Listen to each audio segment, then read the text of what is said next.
Assalamualaikum warahmatullahi wabarakatuh. Selamat malam Mezami Serba Definisi. Jumpa kembali kita dalam pelajaran matematika, di mana pada kesempatan ini kita akan bahas bagaimana cara mencari jenis segitiga apabila diketahui panjang sisi-sisinya.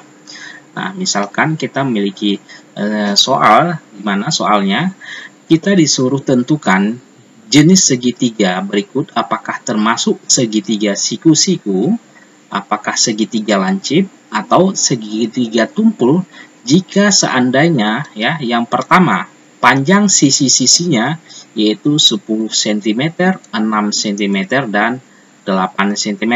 Kemudian yang kedua diketahui panjang sisi-sisinya yaitu 10 cm, 15 cm dan 17 cm. Kemudian yang soal ketiganya, apabila diketahui panjang sisi-sisinya 12 cm, 16 cm, dan 21 cm.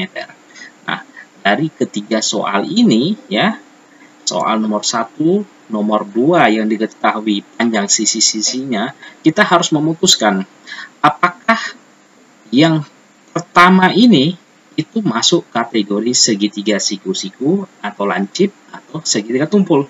Begitu juga dengan soal nomor 2 dan 3, itu kita disuruh mencari apakah termasuk segitiga siku-siku atau segitiga lancip atau segitiga tumpul. Nah, sebelum kita membahas langkah demi langkah bagaimana hasil dari pertanyaan nomor 1, 2, 3, mari kita pahami dulu beberapa konsep penting yang berhubungan dengan pemecahan soal tersebut. Perhatikan 3 gambar ini, gambar pertama, kedua, dan ketiga. Nah, gambar pertama itu adalah segitiga siku-siku. Kenapa segitiga siku-siku? Karena segitiga ini memiliki sebuah sudut yang bernilai 90 derajat, yaitu di A, di A.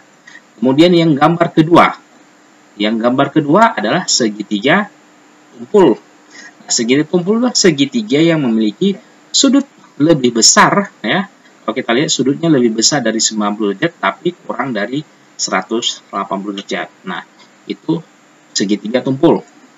Kemudian gambar ketiga ini itulah segitiga lancip.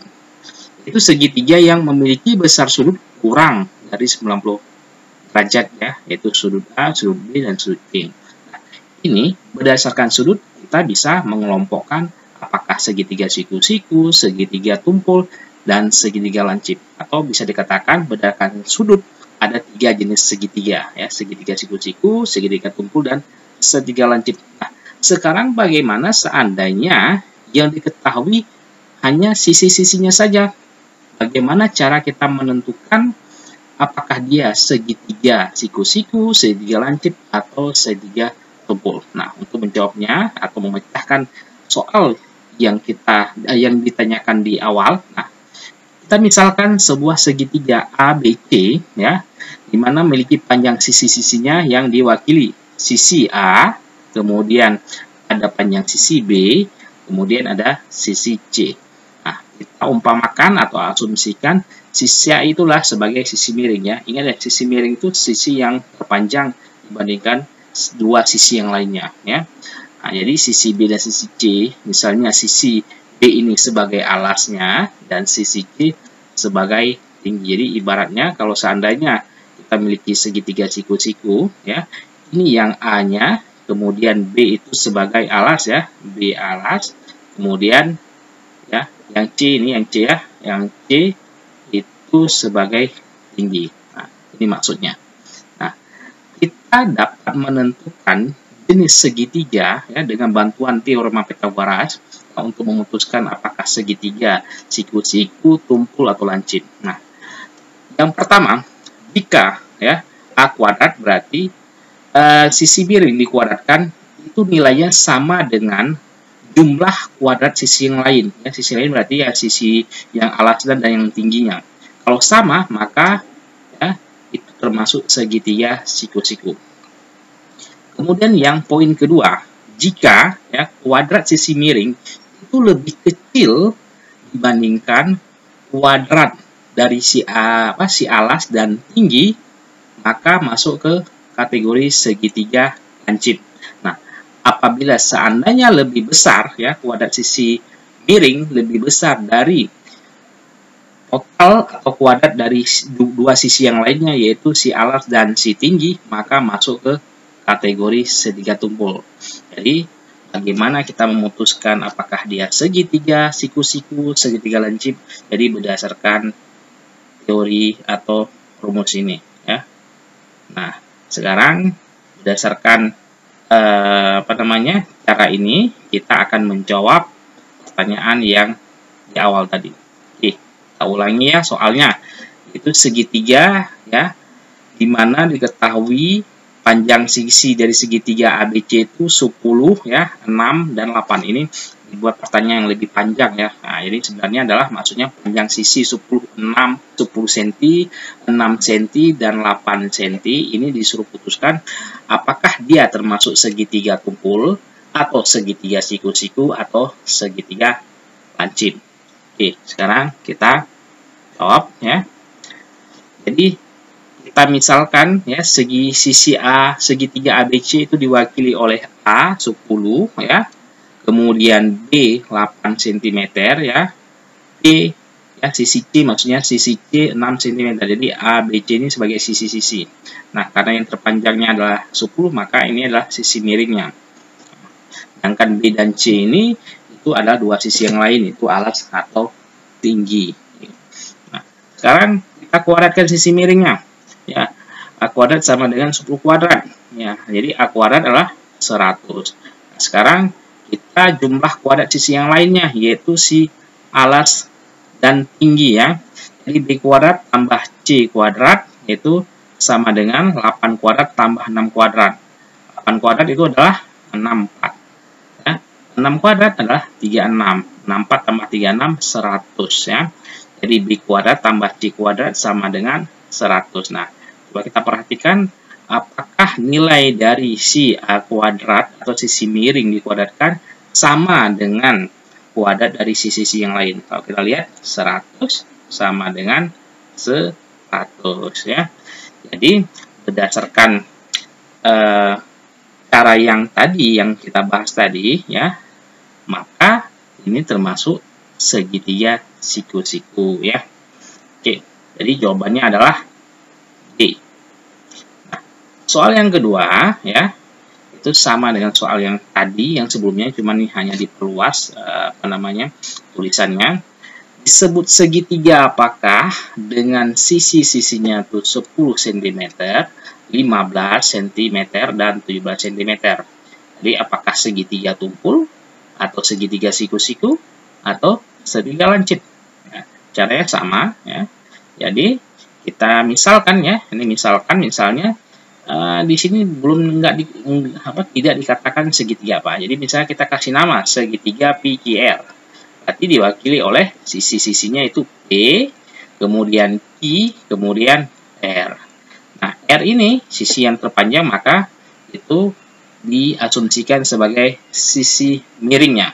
Dan P dan R ini itu P dan Q ya. P dan Q ini salah. P dan Q itu bisa berupa alas atau tinggi. Nah, sekarang kita kuadratkan ya. Sisi miringnya R kuadrat ya, 17 dikuadratkan. Itu hasilnya adalah R kuadrat sama dengan 289.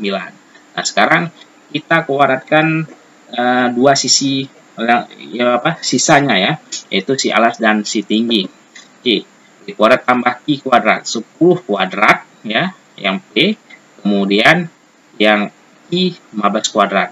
10 kuadrat 100, 15 kuadrat 225. 100 ditambah 225 itu hasilnya adalah 325 ya. Jadi kalau kita perhatikan kuadrat sisi miring itu tidak sama dengan jumlah kuadrat dua sisi yang lainnya ya. Nah, kalau tidak sama berarti dia bukan siku-siku. Jadi pilihannya sekarang apakah tumpul atau lancip ya. Nah, sekarang tadi kita bandingkan ya, itu 289 terhadap dengan 325 ini, itu 289 lebih kecil ya, lebih kecil dari 325. Nah, kalau dia lebih kecil, maka dia termasuk segitiga lancip ya. Sehingga jawaban nomor 2 ini adalah C. Ya. Lanjut. Oke. Kita lanjut ke soal terakhir, yaitu soal nomor 3. Tentukan jenis segitiga ya XYZ jika memiliki panjang sisi-sisinya itu 12, 16, dan 21. Apakah dia masuk segitiga lancip, segitiga siku-siku, atau segitiga tumpul? Nah, langkah-langkahnya sama. Ya. Jadi kalau misalnya ini segitiga YZ, maka sisi-sisinya diwakili oleh X ya, Y, kemudian Z. Nah, yang menjadi sisi miringnya itu adalah Z, sedangkan X yang Y adalah panjang sisi yang lain, itu bisa berupa alas atau dan tingginya. Oke, sekarang kita kuadratkan sisi miringnya ya, yang Z berarti. Z dikuadratkan ya, Z itu adalah 21 dikuadratkan, itu hasilnya adalah 441. Kemudian langkah berikutnya itu kita kuadratkan sisi yang lain ya dengan dijumlahkan. Jadi X dikuadratkan ya yang 12, kemudian Y dikuadratkan itu 16, sehingga 12 kuadrat itu hasilnya 144. Kemudian 16 kuadrat ya itu hasilnya 256. 144 ditambah 256 hasilnya adalah 400, sehingga X kuadrat tambah Y kuadrat 400. Nah, kalau kita lihat di sini 441 dan 400 apakah sama nilainya? Tidak. Berarti jelas bukan segitiga siku-siku. Sekarang tinggal kita bandingkan dia lebih besar yang mana? Apakah yang 41 atau 400 ya? Apakah yang sisi miring atau yang jumlah kuadrat sisi yang lainnya? Ternyata yang sisi miringnya lebih besar. Nah, kalau lebih besar, maka termasuk segitiga tumpul. Kalau lebih kecil, tadi segitiga lancip. Maka jawabannya adalah B. Ya. Jadi, beginilah cara kita menentukan segitiga lancip, siku-siku, atau tumpul jika seandainya diketahui panjang sisi-sisinya. Semoga video ini bermanfaat bagi kita semua. Kita ketemu di lain kesempatan dengan materi yang berbeda. Terima kasih.